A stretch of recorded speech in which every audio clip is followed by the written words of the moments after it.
Selamat datang di Crypto Watch. Iya, kemarin gue lihat ada video ya kan. Ada video yang bilang katanya dengerin YouTuber luar negeri maupun lokal bisa kalah sampai 74 juta gara-gara dengerin trading pasang token yang nggak jelas kayak gitu. Gara-gara ya YouTuber itulah. Jadi disuruh bayar, lu masuk ke komunitasnya dia lah. Terus tiba-tiba ada satu YouTube inisialnya BA lah. Dia bilang katanya 74 juta dia kalah di kripto. Nah, menurut lo kalau kayak gitu gimana? Enggak, 74 juta itu dari berapa dulu? Modal dia 1 miliar atau 75 juta, 100 juta, 74 juta itu dari berapa persen? Karena kan kita kalau ngomong di kripto ya ngomong kalah 74 juta, ya tapi lihat modal lah gitu, lihat modalnya dulu. Karena kripto ini kan sangat beresiko banget, maksudnya volatilitasnya kan tinggi sekali ya. Jadi kan gue mesti tahu nih 74 juta ini kalahnya dari berapa gitu, berapa persennya modal dia lah gitu. Ya, tapi kan sebenarnya kayak main lo beli altcoin sebenarnya kayak beli saham tapi lo nggak ngerti saham apa, tiba-tiba saham murah, saham baru, saham apa ya kan. Makanya kan orang-orang ada reksadana.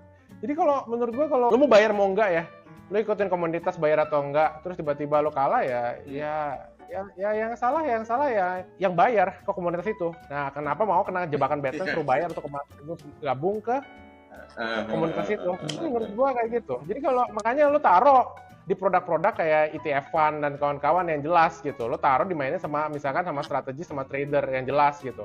Jangan lo masukin duit, lo bayar, join komunitas, terus tiba-tiba lo kalah 74 juta salahin karena lo bayar. Meskipun nggak bayar ya yang salah lo sendiri lah. Lo yang taruh duitnya, lo yang ikutin, terus salahin orang lain. Iya, betul. Mungkin untuk dijadiin konten kali kan. Iya, betul. Di X itu kan banyak banget orang ngepromote pay channel-nya gitu loh. Pay channel bisa naik setiap kali. Gue juga ada tuh yang gue lihat, wah dengan strategi ini dari 1.000 bisa saja jadi $1 juta. Pokoknya kan menjual mimpi lah, semua kan menjual mimpi gitu.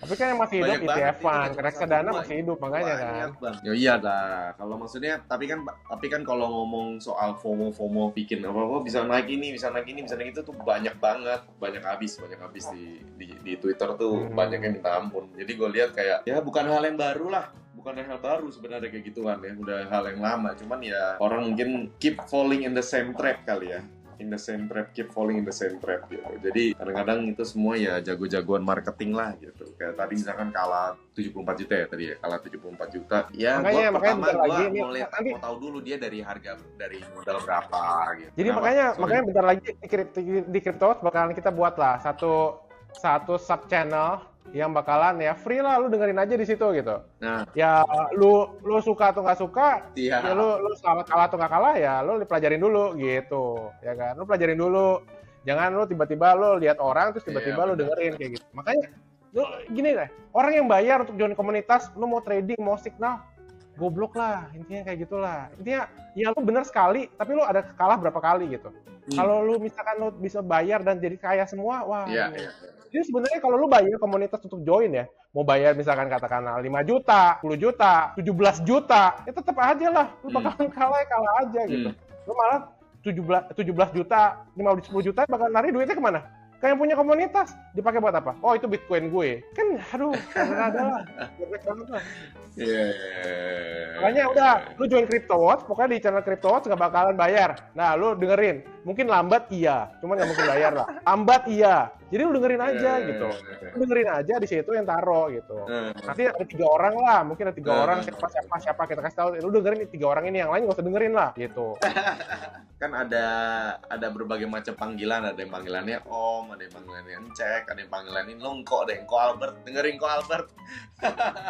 Enggak ada. Gue juga bukan trader technical ini kan, cuman maksudnya ya bisa lihat lah. Nah tapi nanti mungkin ada yang lebih jago kan bisa masuk situ, tapi kan lu harus amatin dan alasannya kenapa. Technical analisis juga pernah salah, fundamental analisis juga pernah salah. Oh ya, ini kemarin kan kita ngomong mengenai Bitcoin itu, gue udah bilang kan di weekend kemarin itu adalah hidup matinya menurut gue Bitcoin kan. Akhirnya ngebam ke atas kan. Jadi mau nggak mau menurut gue nih, karena dia udah closing di Really ya sekarang ya menurut gua masih aman lagi nih. Menurut gua nih kan gua condong 50% ke atas sih. Ini susah nih untuk turun sih menurut gua ya.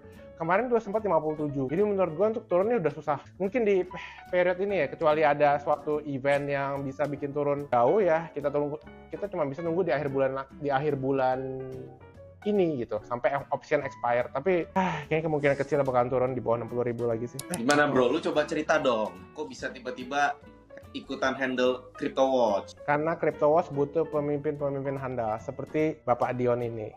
Pemimpin handal. Iya. Pokoknya CryptoWatch itu butuh darah baru. Ya kan, darah baru lebih segar, ya kan.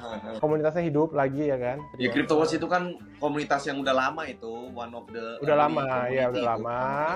Jadi kita rencananya CryptoWatch itu one of the early crypto community di Indonesia. Iya. Tungguin aja lah, kita ada beberapa konsep-konsep CryptoWatch ke depannya yang bakalan kita launch lah.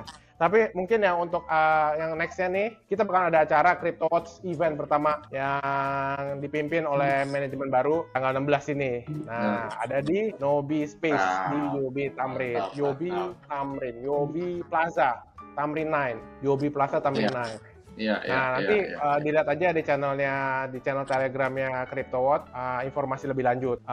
Di situ kemungkinan besar jadi kita masih buka untuk kecil, tamu-tamunya masih dikit ya kan. Cuma kita mau bawa adalah tamu-tamunya yang cukup ada nama lah di market kripto di Indonesia gitu, terutama di market DeFi. Sekarang kan acara-acara sekarang kebanyakan itu di market kayak semacam exchange atau CeFi kan. Kita mau fokus sekarang ke DeFi. Jadi mungkin acara CryptoWatch ke depannya bakal fully DeFi, Web3. Iyalah, hidup DeFi. Jadi gimana? DeFi bisa bunuh bank nggak, bro? Apa? Berubah lah, dibawa kan kemarin kita udah diskusi kan, dibawa ke pemimpinan calon presiden yang baru sama wakil presiden kan kemungkinan besar nih ya teknologi yang muda nih menurut gua lebih ada chance lah untuk bisa lebih hidup lebih bagus lagi. Ya semoga ya kepemimpinan yang sekarang yang baru tuh ya semoga nanti Menteri Informasi Teknologinya tuh lebih mendukung ke produk-produk lokal, jangan nanti tiba-tiba contohnya kayak Google-nya DeFi masuk, ya. Terus yang DeFi gitu kan, karena kan DeFi lebih gampang untuk ke market Indonesia kan. Kemarin gue ngobrol sama salah satu bank besar di Southeast Asia dan dia direkturnya. Gue nanya gimana Pak, menurut lu 10 tahun lagi setiap bank minimal lah kita ngomong di Indonesia, bank di Indonesia itu punya nggak divisi blockchain atau divisi kripto? Dan ya dia bilang bisa jadi iya, 10 tahun lagi semua bank itu punya divisi kripto atau divisi blockchain. Karena secara pertumbuhannya di Indonesia tuh pesat banget ya. Misalnya kemarin kita berdasarkan data ya, ini kita ngomong berdasarkan data Bapepti itu 19 juta user gitu. Let's say 19 juta user itu mungkin ada beberapa yang double ya, let's say 8 juta lah, setengahnya lah, 50% lah 9 juta. Tapi 9 juta orang itu tuh udah kayak hampir setengahnya penduduk New Zealand, Australia, lebih banyak 9 juta. Tadi gue baca New Zealand aja cuma 5 juta orang. Itu 9 juta di kita tuh sebenarnya udah gede banget. 9 juta user di Indonesia itu udah sekarang duluan aja. Menurut gue sekarang, kalau gue ngeliat kan sekarang kebanyakan bank itu dipegang backingannya ada VC, ada konglomerat yang lama-lama, yang jadul-jadul lah, ya kan. Jadi sekarang tinggal tergantung dari bank mana yang bakalan start duluan nanti ke depannya. Pertama bakalan ada namanya kayak kalau di luar negeri ada namanya Revolut. Kalau di Australia juga ada namanya Revolut. Jadi lo bisa taruh kripto di situ. Tapi lo cuma bisa on-ramp kripto. Tapi lo nggak bisa transfer kripto itu. Jadi dia bener-bener di lingkupnya Revolutnya sendiri itu. Jadi misalkan katakanlah gue beli Bitcoin di Revolut, ya gue nggak bisa transfer ke on-chain-nya Bitcoin. Kemungkinan besar gue bisa transfer ke lu sesama Revolut user. Jadi bener-bener kayak closed loop kripto, tapi untuk perbankan.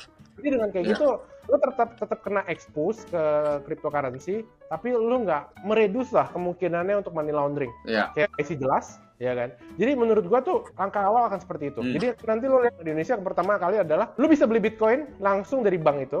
Mungkin dia kerjasama sama exchanges ya kan, tapi akan dipegang sama walletnya si bank itu. Nah, kalau lo mau jual juga bisa, ya kan? Dan Revolut itu ngambil fee-nya lumayan besar gitu. Tapi kan orang percaya, misalkan katakanlah Bank Indonesia buat itu kan kayak percaya kayak gua bisa lo beli Bitcoin tempat gua lo. Wah aman, dia pegang sama bank. Duitku juga di situ. Kenapa gua harus pindah-pindah tempat lain? Nah itu menurut gua langkah awal yang bakal dilakukan oleh Bank Indonesia gitu. Jadi nggak mungkin tiba-tiba lo bisa keluar exchange gitu, bisa transfer nggak. Feeling gua nanti akan beli, lo nggak bisa transfer, simpan aja di situ. Bisa transfer sesama user di bank tersebut gitu. Tapi kalau udah kayak gitu mah udah terlalu regulated banget itu. Kalau udah kayak gitu mah itu udah spirit of blockchain-nya udah hilang gitu dong berarti. Iya, tapi maksudnya gue dengan kayak gitu ya, ada kengerian juga kan. Yaudah gue taruh aja Bitcoin, jadi nggak ada rupiahnya bakalan drop, gitu ngerti ya? Ada kemungkinan bisa kayak gitu juga kan. Jadi orang kan nyimpen ke kripto, tapi dia nggak percaya lagi, ngapain gue bank gitu nanti nggak lucu juga dong. Misalkan katakanlah bank itu lebih banyak asetnya dalam bentuk kripto daripada dalam bentuk rupiah. Jadi bukan bank rupiah lagi dong, bank kripto. Itu masih jauh lah, Enggak lah. Ini dengan nyata, dengan kepala gue sendiri, dan gue udah ngeliat dengan kepala gue sendiri, ini jalan dan ini works gitu di UK dan di Australia. Jadi kan PayPal juga sama, PayPal US juga udah ngeluarin kayak semacam seperti ini kan. Cuman gue belum ngetes apakah bisa transfer atau enggak. Dia keluarin stable token. Di PayPal keluarin stable token, US dollar stable token. PayPal itu keluarin US dollar. Iya. USD apa namanya? USD apa? PUSD atau apa ya? Dari kacamata gue akan jalurnya menurut gue. Nanti Singapura, mulai Malaysia, mungkin Indonesia. Oh, kalau sekarang lo masih pegang, misalkan katakanlah, misalkan ada orang datang ke tempat lo gitu. Misalkan gua ada rupiah nih, ya kan, gua mau invest ya kan, antara emas atau Bitcoin. Nah, pasti lo pilih Bitcoin lah, pasti lah kan. Ya. Nah, tapi gimana cara menjelaskan ke orang yang dia udah kayak puluhan tahun, dia waktu itu beli emas itu di harga misalkan katakanlah kan sekarang kan 2.200 ya, terus 2.100 ya. Pokoknya antara 2.000-an lah. Waktu itu dia invest di antara $1.000 lah. Waktu di harga $1.000. Nah, dia udah tahu dong aman. Dia belum tahu Bitcoin itu bisa naik puluhan kali. Lo kan bisa ngasih tahu itu. Cuma sebagai asset manager yang objektif pasti kan ngasih tahu. Kita cuma chance sekarang tuh Bitcoin itu aja sekarang cuma bisa naik mungkin 150.000. Itu yang maksudnya optimis cuma 2 kali lipat dong, betul kan? Sedangkan sekarang orang mau taruh emas atau Bitcoin dan lo tahu harga Bitcoin itu lo nggak bisa taruh lagi di nggak bisa naik 10 kali lipat dalam waktu di bulan ini katakanlah. Jadi kan antara emas sama Bitcoin hampir mirip lah cara karakteristik kan. Nah gimana cara menjelaskan ke orang yang baru mau cobain Bitcoin tapi lo tahu gitu. Ini nggak mungkin naik 10 kali lipat lagi di bulan ini gitu. Gimana ya? Nah. Tapi gini ya, gue nggak tahu kenapa gue kalau lihat orang-orang baru ya, orang-orang baru tuh nggak ada yang tertarik invest Bitcoin atau Ethereum loh. Serius, gue nanya orang-orang yang baru invest atau yang mulai, dia bilang gue naruhnya pasti shitcoins, altcoins yang kayaknya wah ini bisa menjanjikan return yang luar biasa. Mereka udah nggak taruh di Bitcoin, Ethereum lagi. Iya tapi kan misalkan orang ini bilang, jadi intinya lo kan nggak bisa, gimana ya cara menjelaskan ke orang yang sekarang misalkan umur 65 tahun ya kan, dia pernah ke expose pasti kan cuma ke Bitcoin kan. Emang dia cuma tahu Bitcoin kan, dia tanya malu ya kan. Sekarang saatnya masuk Bitcoin atau emas ya. Kalau lo tanya shitcoin ya iyalah, cuman umur 65 tahun kan agak susah. Dia cuma mau tahu taruh Bitcoin atau emas, terus gimana cara meyakinkan dia untuk taruh ke Bitcoin ya. Terus dia bilang, ya Pak, harganya sih mirip-mirip aja sih bulan ini, taruh aja emas gitu ya. Enggak, kalau gue sih bilang ini, Pak, intinya kalau naruh Bitcoin, satu pertama, ini adalah aset masa depan gitu. Bakal naik sampai seberapa ya of course kita nggak bisa ngomong gitu, tapi yang jelas ini adalah aset masa depan. Dan apakah kita masih early atau enggak, to be honest mungkin aja masih early karena Bitcoin ini masih dimiliki oleh mungkin hanya 1-2, mungkin only 5% or 1%, less than 5% of the population in the world. Kalau sampai ini udah menjadi kayak emas, sepopuler emas, mungkin harga Bitcoinnya udah berbeda lagi, udah harganya udah lebih gila lagi. Ya, maksud gue itu logikanya gue sih begitu ya. Cuman apakah bisa naik sampai berapa kali lagi ya gue jujur nggak tahu. bilang. Ya, itu gue nggak bisa predik. Yang gue tahu adalah saat ini kalau memang Bapak pertama kali mau nyoba kripto, ya pasti belinya Bitcoin. Itu yang paling aman. Ya.